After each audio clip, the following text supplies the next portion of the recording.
running a major project called the Changing Cold Regions Network. It's probably the most exciting program anywhere in the world at the moment. The Changing Cold Regions Network is all about environmental change. The heart of our program has been looking at the changes in the historical record, understanding the way in which the landscape is evolving, and then building models so we can project into the future.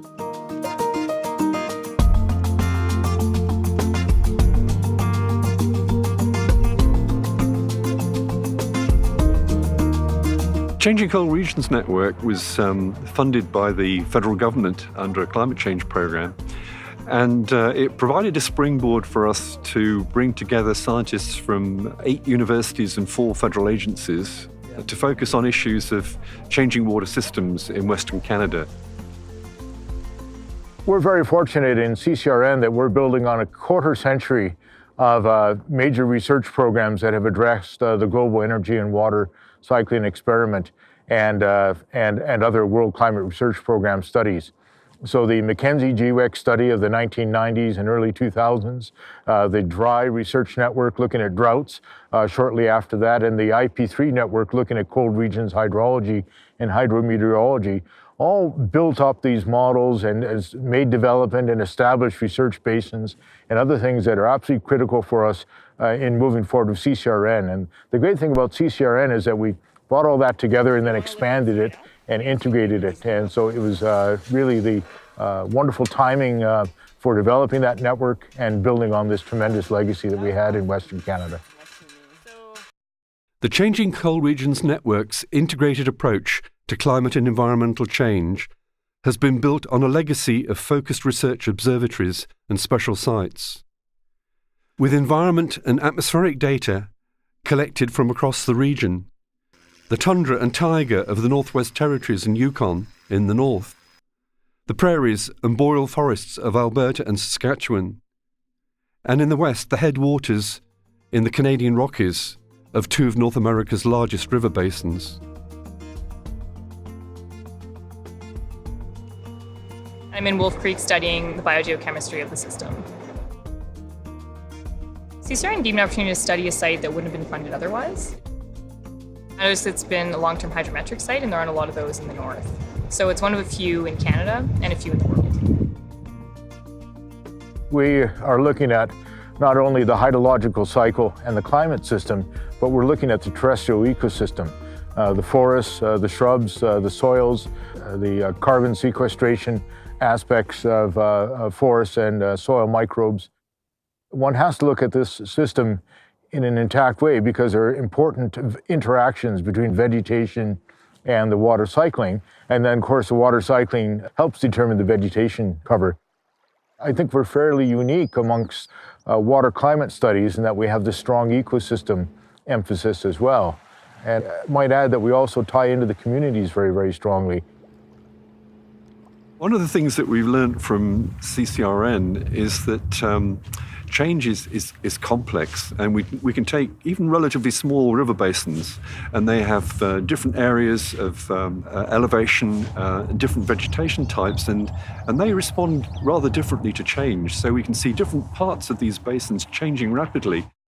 We need to use our models to unscramble the complexity of the processes and then make better projections at the large scale.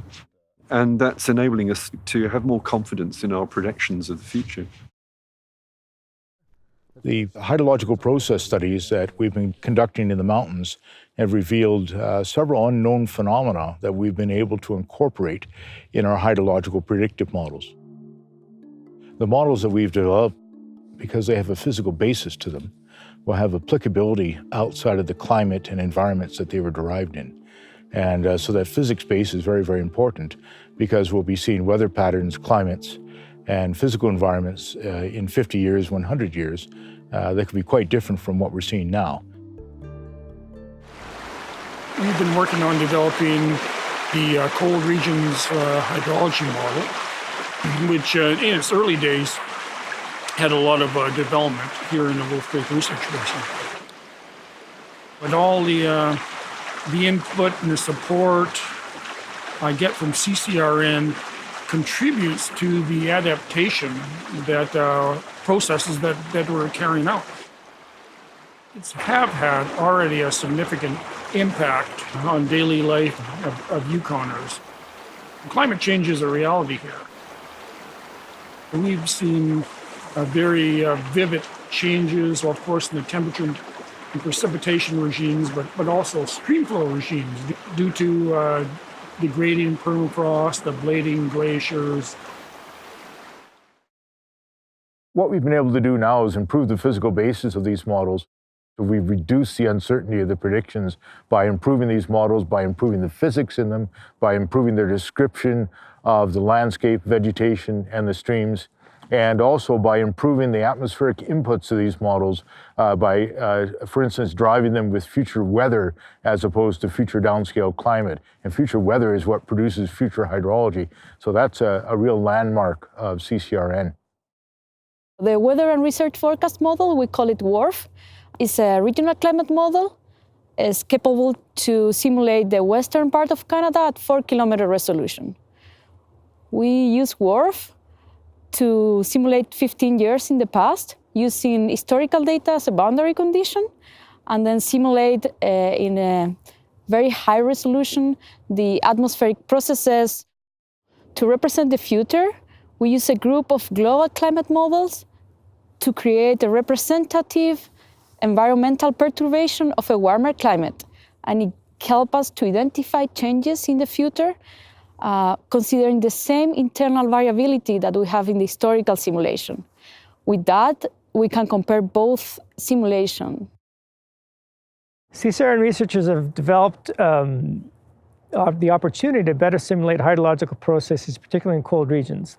Certainly, researchers and practitioners at Environment and Climate Change Canada have strongly collaborated with CCRN to better simulate our water resources at the large scales.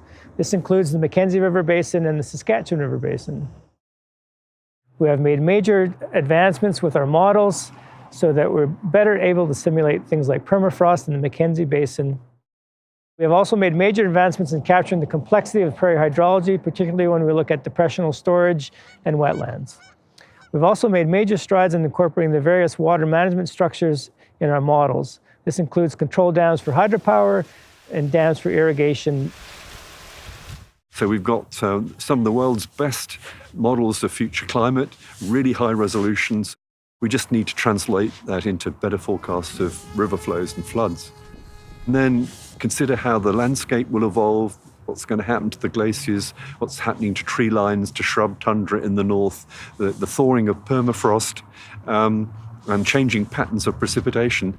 And that's important for society, for example, hydropower and the competing needs, for water for use for agriculture, maintaining flows in our rivers for healthy ecosystems. Prairies contain over 80% of Canada's agricultural land, and almost all of this area is limited by not enough moisture to allow crops to meet their production potential. With a changing climate, it is critical to understand how changes in precipitation and temperature will affect crops and livestock, what implications this has for pests that attack the crops, and the suitability of the land to grow a wider variety of crops. We have been working with the Changing Cold Regions Network to use high-resolution future climate data to advance our understanding of the vulnerability of prairie landscapes to climate extremes, such as droughts and floods, as these can have a devastating impact on agricultural production. This, in turn, will help agriculture remain competitive, sustainable, and capable of meeting an increasing food demand. I think CCRN has allowed us to build much improved models of these processes. So we're in our fine-scale models, we're doing a much better job at representing the really complex environment of the prairies, where we have these networks of pothole prairie lakes. We're doing a better job at simulating the changing glacier environment and the groundwater systems. And that's enabling us to have more confidence in our predictions of the future.